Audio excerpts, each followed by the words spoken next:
Hello, I'm Michael Hardy. I'm an Assistant Commissioner with the Australian Taxation Office, and I've got responsibility for the not-for-profit sector. At the moment, this also means I'm heavily involved in helping the Australian Taxation Office set up the Australian Charities Not-for-Profit Commission. I've been asked to answer some of the most common questions that we've received in our community consultation to date in this video, so that a much broader sector of the not-for-profit community and also the Australian public can understand what's happening. The main questions we get are, will the ACNC be separate to the ATO? If the ACNC is separate to the ATO, how will the two organisations work together so that there's no cost on the not-for-profit community? Also, whether the ATO is doing the things which were announced in the federal budget about separating its own charity status functions and tax concession functions. And finally, if the ATO is separate to the ACNC, why will it be undertaking recruiting on behalf of the ACNC? So turning to the first question about whether the ACNC is independent of the ATO, quite clearly this is what the government intends. They've announced that they will have a commissioner of the ACNC, a statutory officer who reports to the Parliament and who is someone who is not the tax commissioner.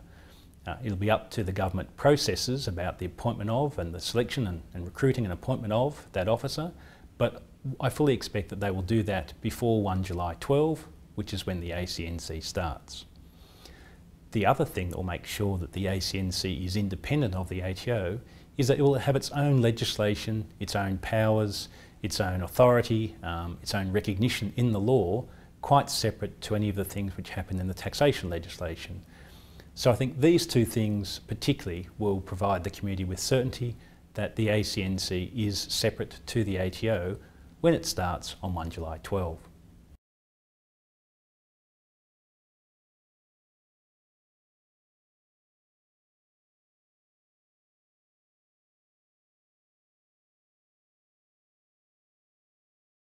Another thing which we know people are interested in is how will the ACNC work from the 1st of July 2012 with the Tax Office? Because from the 1st of July 2012, the ACNC will be responsible for determining charity status for all Commonwealth purposes, which includes taxation purposes.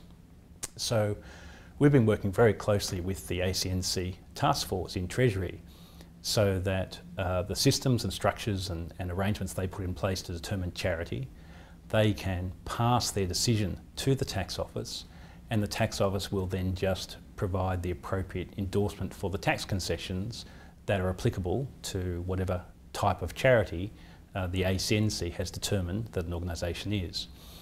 In some respects, it's a bit like taking the split we've done inside the ATO this year and moving that charity function across to the ACNC for them to make that decision rather than just being made in a separate area of the ATO. Because of that, we think that the service that the community will get from the ACNC in relation to tax concessions will also be pretty much as quick and as efficient as happens with the ATO, if not better. It may be that the ACNC, who only have to consider the charity questions, and that's what they do all day, every day, will be able to find ways to be even faster and more efficient. Hopefully it'll be better and consistent with the government's expectations about having reduced red tape and reduced costs for the sector. The ATO and the ACNC will work together into the future for a number of reasons. The federal government asked the ATO to provide corporate support for the establishment of the ACNC and its ongoing operations, and I'll talk about that a little bit later.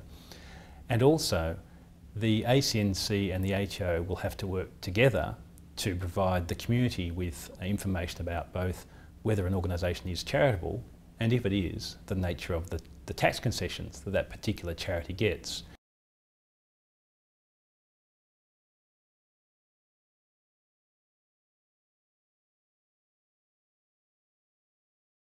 The federal budget also asked for the ATO to provide corporate support for the implementation of the ACNC and for its ongoing operation. One of the key things that you'll see happening this year is that the ATO will be recruiting on behalf of the ACNC. We expect the first round of recruiting into the public domain will happen in October of 2011, and then the vast majority of the recruiting will happen in January of 2012. The reason that the ATO is doing the recruiting for the ACNC is because the ACNC doesn't start until 1 July 2012, and if we waited until then for the ACNC to do its own recruiting, they of course wouldn't have staff trained and available to answer all of the questions of the not-for-profit community from day one, and that would mean that you won't get the service that you should expect. So the ATO has been asked to do the recruiting for the ACNC, and to do this we're using people from the sector, from the ACNC task force and from areas outside of the ATO to be part of the process that selects the people who will become the staff of the ACNC. So some people have been concerned that if the ATO is doing the recruiting, it's just recruiting ATO staff to do the same function that the ATO already does, and that's quite wrong. It's just a practical corporate support for the ACNC to undertake the recruiting for them to their specifications, so they have got a full, trained, ready workforce when they start on 1 July 12.